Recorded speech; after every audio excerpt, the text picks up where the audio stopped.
on average? Probably 3 or 4 a day of people saying, I want you to do my install, right? So I just push them out and say, I appreciate it, or it's just not a good fit, or oftentimes unfortunately, they've already bought a ton of equipment that just doesn't really fit what they're looking for. I know it won't make great content. Say, I kind of have that higher threshold of an install, and I just don't haphazardly put stuff in, right? I just don't throw it in an amp. And sometimes that in of itself is not a good fit. So, but I do, actual installs a week and maybe do 1 or 2.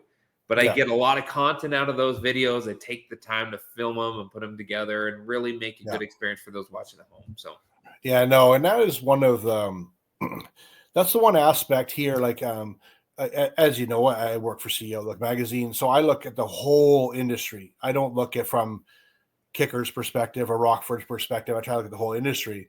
And what blows me away, and you can say I'm being a fanboy, no, what I'm respecting a new way of how you do business. Now, if you're doing, let's say 3 a day, 5 days a week, that means you're turning away 15 cars a week.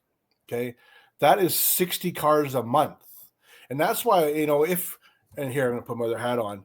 I think Provo Beast guy is horrible for the industry. I hate him. He's really, he gives away our secrets. But if you're 60 cars, that's over 600 cars. I mean, 720 cars a year. That's a business within itself. Right. Now, and please, and this is for a point of why I'm recording all these too, is I want people to get a different idea of maybe there's a hybrid, because just like you said, you're choosing to work with local. So you seem like I don't want to say a sharer, but you don't mind. You're sharing the content. Yes, you're making money on it because we all have to keep the lights on. You don't mind sharing with local. And then here we are having a conversation, sharing again. Right. So it seems to be that's a big part of your personality as well. No, I agree there. I mean, I can't accommodate everybody here, right? There's always going to be a need and a push for somebody to do something. And frankly, I don't even have a public space for somebody to walk in and say, I want this done, right? So to get a hold of me, first and foremost, it can be tough to request an install. I mean, you can do that through various platforms. And then even from that standpoint, if I accept your job to actually do the install, right, based on the content needs. So it's not like I'm cannibalizing the industry by trying to train everybody to do it themselves, or I'm taking up other people. I don't consider myself a competitor of a local shop. Right. Because I'm not a local shop. I don't care for that type of model. Right. Because I'm a content creator. And so these local shops that see that refuse to make content because they're scared about jeopardizing future sales or giving out the secrets and having people do it on them, themselves on their own. It's just an old fashioned poor way of thinking. Because they're not going to continue to stay relevant in the industry if they're not willing to adapt in the way things are going. So I, had an opportunity a couple of weeks ago to the JVC Hot Shots, and they asked me to present some content around creating content. And it was a unique demographic for the people there at the show because they weren't business owners, believe it or not. They weren't even installers, right? They were more supply chain guys, distributors. And even this information was super relevant because they are responsible for helping these local shops position a lot of these new products and push products and make sales, right? Obviously, that's the industry that they're in.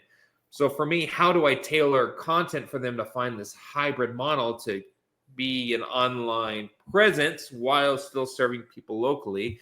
And it is daunting for a lot of shops to do that. But at the same time, you got to do it. You got to stay relevant. So creating content is super important because, you won't, I promise you're not going to cannibalize yourselves.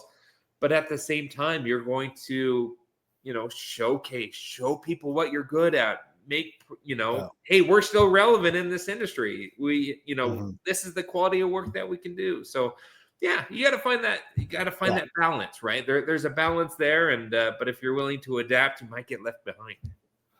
So you've had success with YouTube. I think that's a good comment. Sure. Now, in the beginning, is there one video that you go, that one didn't work out? Is there one, that one that you go, ugh, I'm leaving it up though? Or have you taken it down? Is there one that you went, man, was that a swing and a miss?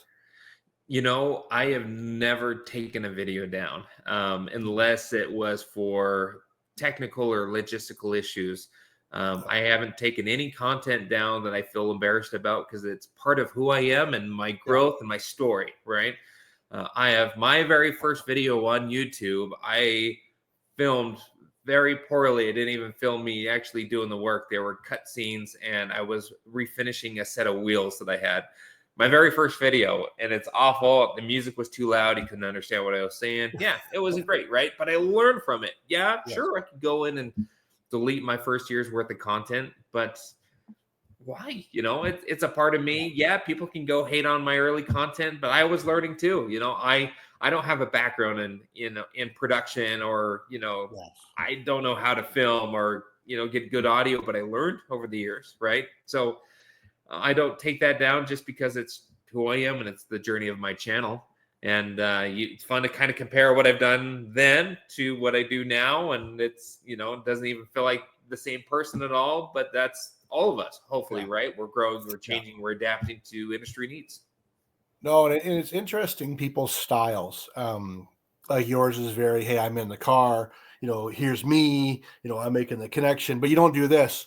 I'm making a connection to the red wire. No, you don't. You talk while you're doing it, right? So that people can see, hey, here's you knee deep in it. And I'm going to use Carfab, for example. His production quality is off the charts, but he's very, here's top down, here's, you know what I mean? Like, and you look at you two, and I'm not trying to compare, but I'm just saying in the idea though of production differences, but you're both very successful. So it does show too that you don't have to do it this way or this way. And then Right. I joke about who I had recently on this same interview was I had Wilson Audio Labs, and the Oh, there. dude's Yep. funny, man. You know what I mean? And he's just having fun. He's like, dude, I just want to check out these amplifiers and see what they do. They're just awesome. You know what I mean? So I look at you three, Sure. very different, but it just shows there's an audience for all the different personalities.